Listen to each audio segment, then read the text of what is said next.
Halo Sobat Nime, di tempat kalian bakso seporsi berapa? Di tempat Bang Jik 12.000 kalau yang lewat dan 15.000 kalau yang mangkal.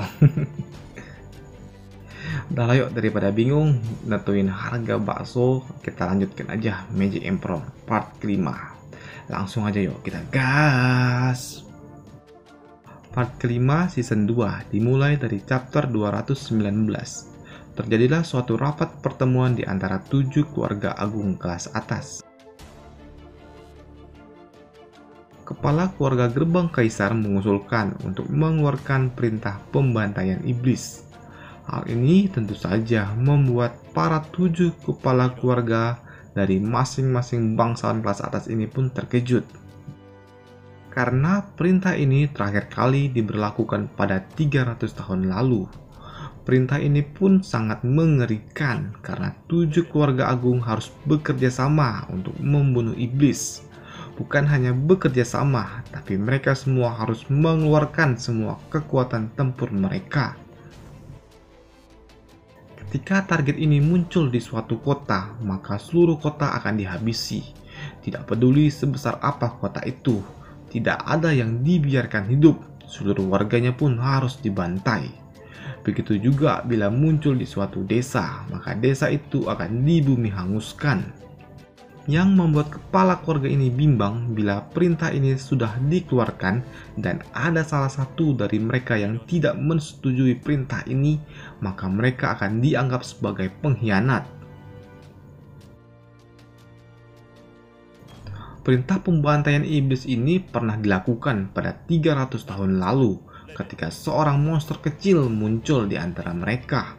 Monster ini memaksa untuk 7 keluarga agung ini bekerja sama untuk membasminya. Setelah memberikan usul itu, kini kepala keluarga gerbang kaisar menanyakan kembali bagaimana pendapat dari 7 keluarga agung lainnya. Kepala keluarga dari Lembah Yaoming dan Raja Obat tentu saja mensetujuinya karena tetua mereka telah dihabisi oleh Yifan. Apalagi untuk Lembah Yaoming yang tetuanya banyak sekali tewas di tangan Yifan. Tetua Qianglong pun memberikan pendapatnya kalau hal ini terlalu berlebihan. Ia menimbang bagaimana kalau keluarga kaisar bergerak, dan lagi pula kekuatan Yifan yang saat ini tidak sebanding dengan monster yang muncul 300 tahun lalu. Dan itu sangat tidak masuk akal menggunakan perintah ini untuk membunuh Yifan. Kepala keluarga Yaoming yang memiliki dendam dan berseberangan dengan keluarga Qianlong mengatakan tentu saja keluarga Qianlong menentangnya. Ia berpikir kalau keluarga Qianlong bersedia melindungi Yifan dan sudah berhubungan dengan Yifan. Kepala keluarga Qianlong tentu saja menyanggahnya. Walaupun sebenarnya mereka memang telah melakukan aliansi, tapi saat ini tidak mungkin mereka mengatakan itu. Ia pun mengatakan kalau kecurigaan Lembah Yaoming itu karena 2 tetua mereka telah tewas di tangan Yifan yang berada di kota Feng pada saat itu. Dan memang pada saat itu kota Feng berada di wilayah kekuasaan keluarga Qianlong. Ia juga mengatakan kalau kota Feng saat itu memang berada di bawah kendalinya. Tapi keluarga Yaoming yang tahu itu tetap mengirim tetua mereka dan akhirnya pun tewas. Hal itu pun merupakan hal yang pantas didapatkannya. Mendengar tetuanya pantas tewas membuatnya tentu saja marah. Ia pun berteriak sembari mengeluarkan auranya. Kepala keluarga Qianlong pun tidak mau ngalah. Ia juga mengeluarkan auranya dan menantangnya. Perdebatan mereka pun dihentikan dengan tekanan aura yang sangat kuat yang diberikan oleh kepala keluarga gerbang kaisar. Hal itu tentu saja membuat 2 tetua ini terintimidasi. Walaupun mereka bertiga berada di tahap yang sama, yaitu di puncak Tianzuan, tetapi tetap saja mereka kalah jauh berada di bawah kepala keluarga gerbang kaisar. Lalu kepala keluarga gerbang kaisar pun bertanya bagaimana pendapat dari si nenek seksi ini. Si nenek pun menjawab usulan Pak Tua ini dengan mengatakan kalau ia setuju karena Ivan telah menghancurkan kotanya. Hal itu tentu saja membuat kepala keluarga Jianho dan Qianlong bingung dan panik karena mereka bertiga sama-sama tahu kalau mereka bertiga adalah aliansi dengan Ivan. Tapi si nenek pun menyambung perkataannya. Ia mengatakan kalau hal itu terlalu terburu-buru. Dan si nenek pun juga mengatakan kalau saat ini Ivan memiliki harta karun milik keluarga Huan Yu, yaitu akar bodhi. Jika mereka membuat Ivan terlalu tergesa-gesa, hal itu akan membuat Ivan memakan akar bodhi itu. Maka hal itu akan memperkuat fisiknya yang berada di tahap yang sangat luar biasa. Dan menara Huan Yu pun akan sangat merugi karena akan kehilangan harta yang sangat berharga. Mendengar itu, membuat kepala keluarga dari gerbang kaisar pun tersentak. Ia pun membenarkan apa yang dikatakan si nenek seksi ini. Akhirnya, ia pun mengatakan kalau ia akan memikirkan ulang. Mendengar alasan yang sangat masuk akal, membuat tiga kepala keluarga ini pun yang awalnya setuju dengan perintah itu pun menyetujuinya. Kepala keluarga gerbang kaisar pun mengatakan, mari kita lupakan perintah itu, karena itu terlalu merepotkan. Mendengar itu, tiga orang tetua ini pun sangat terkejut. Mereka menduga perintah itu hanya ditunda untuk sementara, tapi mendengar kalau perintah itu dibatalkan tentu saja membuatnya sangat terkejut. Pak Tua ini mengatakan kalau usulan dia hanyalah untuk melihat bagaimana reaksi kepala keluarga lainnya, apakah memiliki hati yang baik. Ia menambahkan kalau 7 keluarga ini adalah keluarga yang terkuat di Kekaisaran Tianyu dan harus menjadi contoh untuk mengambil suatu tanggung jawab dan menstabilkan Kekaisaran Tianyu. Hal itu tentu saja menjadi suatu perhatian khusus daripada kepala keluarga lainnya. Setelah itu, acara mereka pun selesai dan mereka kini mulai meninggalkan aula itu. Setelah semua keluar dan si nenek seksi ini meninggalkan aula itu, Tuan Leng Wuchen pun mulai berbicara. Ia mengatakan kalau si nenek seksi ini sangat licik. Sebenarnya gerbang kaisar memang ingin menggunakan perintah pembantaian iblis. Namun mendengar kata-kata si nenek yang sangat masuk akal dan pandai mengolah kata-kata membuat rencana gerbang kaisaran ini harus dibatalkan.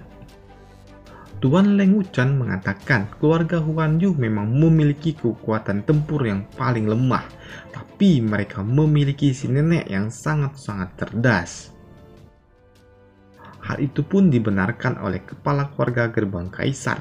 Sejak si nenek ini bangkit kembali, maka keluarga Huan Yu bakal sulit untuk dikendalikan.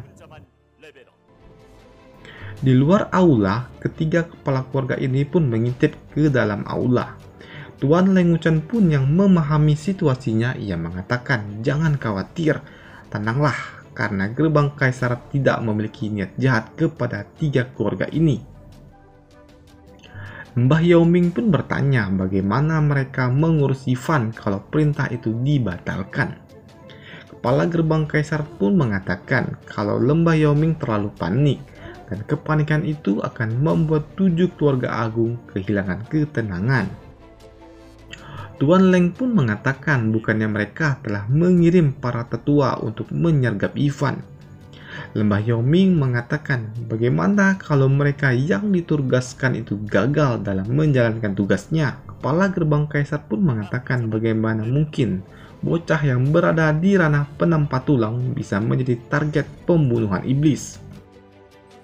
Ia mengatakan kalau tujuan utamanya bukanlah pemburuan iblis, tapi ada tujuan lainnya. Tuan Leng juga mengatakan, bukankah mereka sudah mengirim 2 tetua dari masing-masing 3 keluarga agung untuk mengurus Ivan? Ia juga menjadi lebih percaya diri karena ia mendengar kalau Tuan Lin Jintiang sudah mengejar Ivan secara sukarela. Padahal ia tidak tahu kalau semua tetua yang ia kirimkan telah tewas. dan Tuan Lin juga sudah menjadi tetua baru dari keluarga Luo.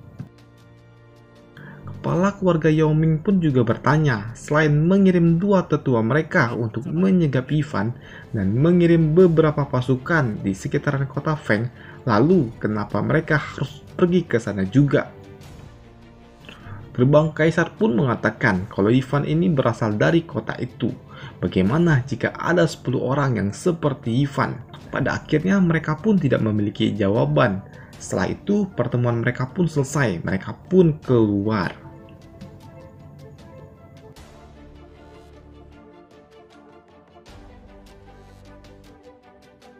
Di luar sana, kepala keluarga Lembah Yaoming pun kesal karena gerbang kaisar menyuruh mereka untuk pergi ke kota Feng.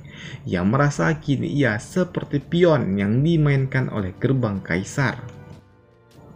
Yan Baogong juga menambahkan kalau kota Feng merupakan kota terlarang yang dilarang oleh kaisar secara langsung. Gerbang kaisar yang tidak berani menentang perintah kaisar atau kerajaan malah meminta keluarga bangsawan lainnya untuk memasuki kota Feng. Kepala keluarga hutan Harpi juga menambahkan, jika mereka tidak melakukan perintah itu, mereka akan menyinggung gerbang kaisar. Tapi jika mereka melakukannya, maka akan menerima suatu pembalasan yang akan diberikan oleh kaisar atau kerajaan. Hal itu pun tentu saja membuat mereka bingung karena harus bertindak ke mana. Tetua 5 dari Lembah Yaoming pun memberikan saran kalau mereka semua harus tetap memasuki kota Feng. Ia mengatakan tidak akan tahu konsekuensi apa yang akan diberikan kerajaan. Tapi kalau mereka menolak permintaan gerbang kaisar, mereka akan menghadapi kepala keluarga gerbang kaisar yang memang terkenal sangat temperamen. Dan itu bukan suatu hal yang dapat dianggap enteng. Hal itu pun membuat suatu pertaruhan. Mereka menganggap kalau keluarga kerajaan tidak akan mengambil tindakan karena kaisar yang sekarang merupakan kaisar yang dianggap paling lemah sejak 1000 tahun lalu dan tidak berani menyentuh mereka. Mereka pun tidak tahu kalau kaisar telah mengirim salah satu dewa perang dari perbatasan hanya untuk menjaga kota Feng dan keluarga Luo. Setelah perdebatan mereka, kini para kepala keluarga mulai mengirimkan suatu batu giok untuk mengirimkan pesan ke kota Feng. Melihat pesan giok dikirimkan oleh para kepala keluarga membuat kepala keluarga gerbang kaisar ini sangat senang karena mereka berarti tidak berani menolak permintaannya. Tuan Leng Wuchen pun mengatakan kalau kepala keluarga pasti sudah memikirkan semua konsekuensinya, tapi tetap saja memilih gerbang kaisar yang menandakan kekuatan keluarga kerajaan sudah dianggap lemah di mata mereka.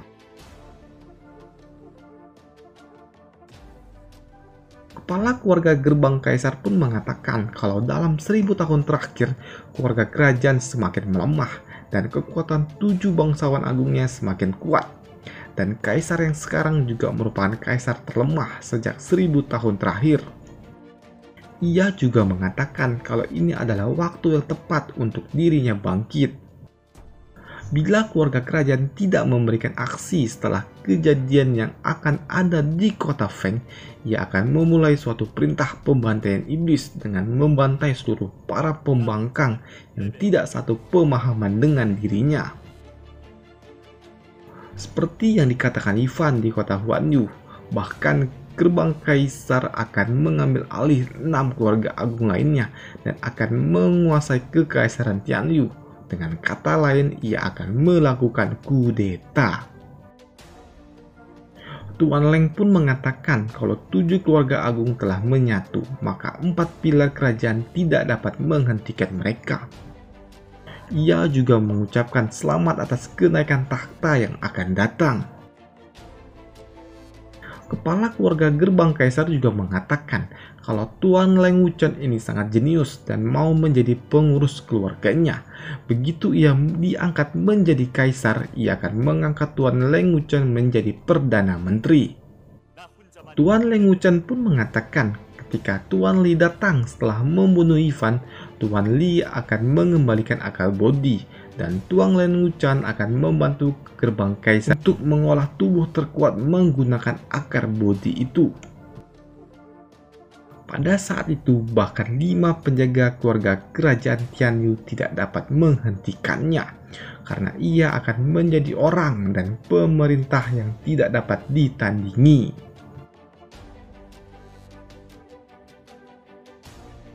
Di tempat lain, kedua kepala keluarga ini pun menyapa si nenek seksi ini. Mereka bertanya apa yang direncanakan oleh gerbang kaisar. Si nenek seksi ini memberitahu kalau dirinya sudah berurusan dengan 6 keluarga agung sepanjang hidupnya. Dan bisa dibilang kalau dirinya tahu persis bagaimana cara 6 keluarga agung ini bertindak. Si nenek juga memberitahukan apa sebenarnya yang diinginkan kepala gerbang kaisar. Yaitu adalah ketaatan. Tapi tindakan yang dilakukan kepala keluarga Qianlong selama rapat dan memperdebatkan tentang kursi adalah tanda ketidaktaatan di mata kepala gerbang yang membuat keluarga Qianlong akan menjadi yang pertama disingkirkan oleh gerbang kaisar. Awalnya memang Menara Huanyulah yang akan pertama kali disingkirkan, namun faktanya berita kalau akar Bodhi berada di tangan Ivan membuat mereka tidak meletakkan posisi keluarga Huanyu sebagai pertama yang harus disingkirkan. Si nenek juga menambahkan kalau faktanya kalau ketiga keluarga ini berada di perahu yang sama-sama akan disingkirkan oleh gerbang kaisar dan hanya masalah waktu sebelum ketiganya dihancurkan. Si nenek yang selalu saja mengoceh, ia mengatakan kalau kita adalah sekutu. Si nenek juga menebak setelah Ivan mati dan ia akan memiliki akar Bodhi, pasti ia akan mengeluarkan perintah pembunuhan iblis lagi. Ketua Qianlong yang terkejut, ia pun kembali bertanya, bila Ivan sudah tewas, harusnya tidak ada alasan untuk memulai perintah pembunuhan iblis lagi. Kata-katanya pun langsung saja dibantah oleh si nenek seksi ini. Si nenek mengatakan kalau perintah pembunuhan iblis tidak ada hubungannya dengan Ivan. Bahkan jika Ivan telah tewas, beritanya pun akan tetap dirahasiakan.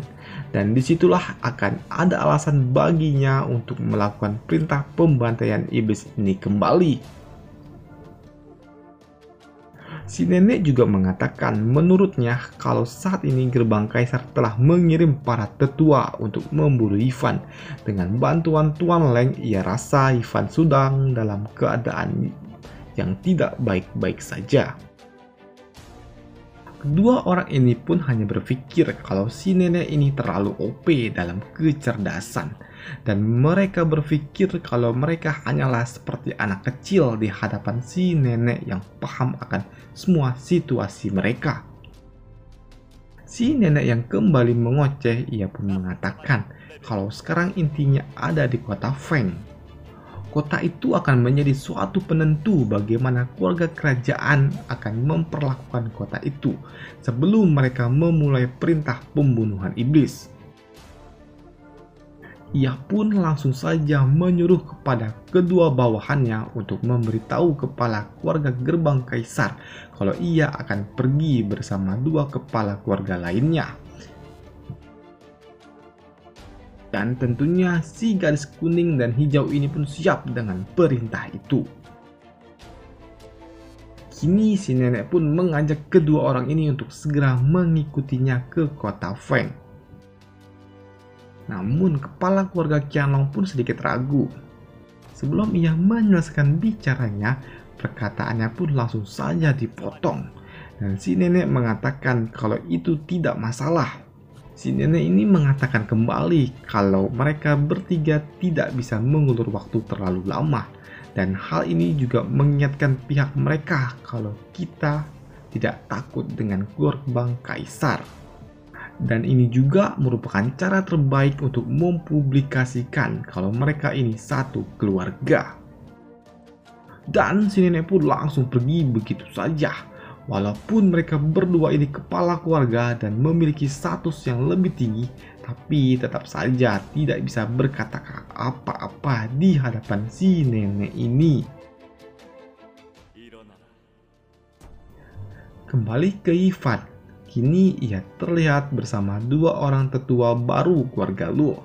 Tapi kita akan membahas lanjutannya di part selanjutnya. Dan sampai jumpa di video selanjutnya. Bye!